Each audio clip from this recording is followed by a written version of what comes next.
Welcome our YouTube channel GSP तांसु। बिहार प्रधान शिक्षक के लिए अति महत्वपूर्ण प्रश्नों को देखने वाले हैं इस वीडियो में। इसमें सारे के सारे प्रश्न बहुत ही इम्पोर्टेंट दिए गए हैं जो आपके एग्जाम में आने की पूरी संभावना है, इसलिए वीडियो को लास्ट तक जरूर देखें। अगर आपका बिहार प्रधान शिक्षक का एग्ज़ाम है तो यह वीडियो आपके लिए काफ़ी महत्वपूर्ण रहने वाला है। चलिए स्टार्ट करते हैं और पहले वीडियो को लाइक कर दीजिएगा, बाद में आप लोग भूल जाते हैं लाइक करना। चलिए तो शुरू करते हैं। पहला प्रश्न है, नई शिक्षा नीति का शैक्षिक पैटर्न कौन है? इम्पोर्टेंट प्रश्न है। नई शिक्षा नीति का शैक्षिक पैटर्न है 5+3+3+4। अगला प्रश्न है, नई शिक्षा नीति में स्नातक पाठ्यक्रम कितने वर्षों का है? नई शिक्षा नीति में स्नातक पाठ्यक्रम 4 वर्षों का है। अगला प्रश्न है, मध्याह्न भोजन योजना विद्यालय में किस वर्ग के छात्रों के लिए नहीं है? मध्याह्न भोजन योजना विद्यालय में वर्ग 10 के छात्रों के लिए नहीं है। अगला प्रश्न है, नई शिक्षा नीति 2020 भारत की कितने नंबर की नीति है? नई शिक्षा नीति 2020 भारत की तीसरे नंबर की है। अगला प्रश्न है, एनईपी 2020 का मुख्य उद्देश्य क्या है? आंसर हो जाएगा ऑप्शन नंबर डी, कोई नहीं। अगला प्रश्न है, किस वर्ष में शिक्षा नीति नहीं शुरू की गई थी? शिक्षा नीति नहीं शुरू की गई थी, वह वर्ष था 1947-48 का। अगला प्रश्न है, बिहार राज्य राजकीयकृत प्रारंभिक शिक्षक प्रधान शिक्षक नियुक्ति स्थानांतरण एवं पदोन्नति नियमावली 2020 के तहत जिला संवर्ग संरचना में कौन सा आता है? आंसर हो जाएगा ऑप्शन नंबर डी, उपयुक्त सभी, यानी कि मैट्रिक या इंटर परिशिक्षित शिक्षक मूल कोटि केवल, स्नातक परिशिक्षित शिक्षक प्रथम पदोन्नति का पद केवल, मध्य विद्यालय के प्रधानाध्यापक द्वितीय पदोन्नति का पद केवल। अगला प्रश्न है, प्रारंभिक शिक्षक पदोन्नति नियमावली निम्न में से किस वर्ष अनुनिर्मित नहीं हुई? प्रारंभिक शिक्षक पदोन्नति नियमावली 2020 अनुनिर्मित नहीं हुई। अगला प्रश्न देखते हैं, नई अंशदायी पेंशन योजना कब लागू हुई? नई अंशदायी पेंशन योजना लागू हुई 2005 में। अगला प्रश्न है, प्रारंभिक शिक्षक स्थानांतरण नियमावली कब क्रियान्वित हुई?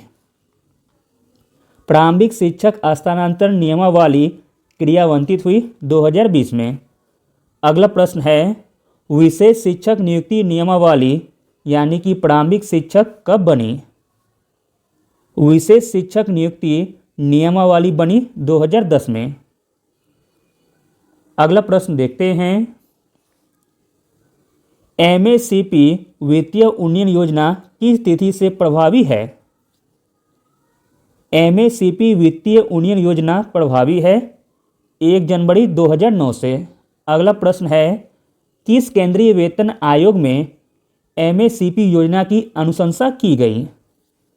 आंसर हो जाएगा ऑप्शन नंबर बी, सृजन वेतन आयोग।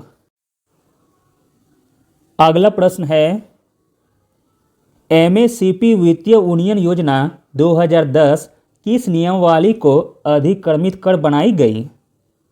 आंसर है ऑप्शन नंबर ए, एसीपी नियमावली 2003। अगला प्रश्न है, एमएससीपी का वित्तीय उन्नयन के तहत पूर्ण सेवा काल में अधिकतम कितने लाभ लिए जा सकते हैं? आंसर है ऑप्शन नंबर ए, 3।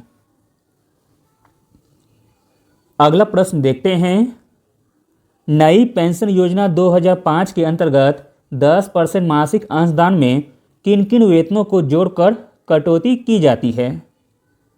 आंसर है ऑप्शन नंबर ए, मूल वेतन प्लस अनुमान जीवन भत्ता। अगला प्रश्न देखते हैं, नई अंशदायी पेंशन योजना अंतर्गत सरकारी कर्मियों के मासिक अंशदाताओं में सरकार की ओर से कितनी राशि जोड़ दी जाती है? आंसर है ऑप्शन नंबर ए, कर्मचारी के मासिक अंशदान के बराबर। अगला प्रश्न है, माध्यमिक या उच्च माध्यमिक विद्यालयों का निरीक्षण निम्न में से कौन नहीं कर सकता है? कौन नहीं कर सकता है? तो विद्यालय अधीक्षक। अगला प्रश्न है, प्रखंड शिक्षा पदाधिकारी किस पद का पारूपन है? आंसर है ऑप्शन नंबर बी, प्रखंड क्षेत्र प्रसार पदाधिकारी। अगला प्रश्न है, क्षेत्रीय शिक्षा उपनिदेशक किस स्तर का पद है? क्षेत्रीय शिक्षा उपनिदेशक पद है प्रमंडल स्तर का। अगला प्रश्न है, वर्तमान में माध्यमिक विद्यालय के शिक्षकों का हस्तांतरण किनके द्वारा होती है? वर्तमान में माध्यमिक विद्यालय के शिक्षकों का हस्तांतरण होती है उप विकास आयुक्त के द्वारा। अगला प्रश्न देखते हैं, परिशिक्षित शिक्षक से क्या अभिप्रेत है? जो शिक्षक निम्न में से कौन सा परिशिक्षण प्राप्त किया है? आंसर है ऑप्शन नंबर डी, उपयुक्त सभी, यानी कि 2 वर्षीय शिक्षक परिशिक्षण, बीएड, सेवा काल में 1 वर्षीय शिक्षक परिशिक्षण। अगला और अंतिम प्रश्न देखते हैं, संविधान के किस अनुच्छेद में शक्ति का उपयोग कर बिहार राज्यपाल बिहार शिक्षा सेवा का पुनर्गठन करते हैं? तो दोस्तों वह अनुच्छेद है अनुच्छेद 309 के तहत। संविधान के अनुच्छेद 309 के तहत शक्ति का उपयोग कर बिहार राज्यपाल बिहार शिक्षा सेवा का पुनर्गठन करते हैं। Thank you.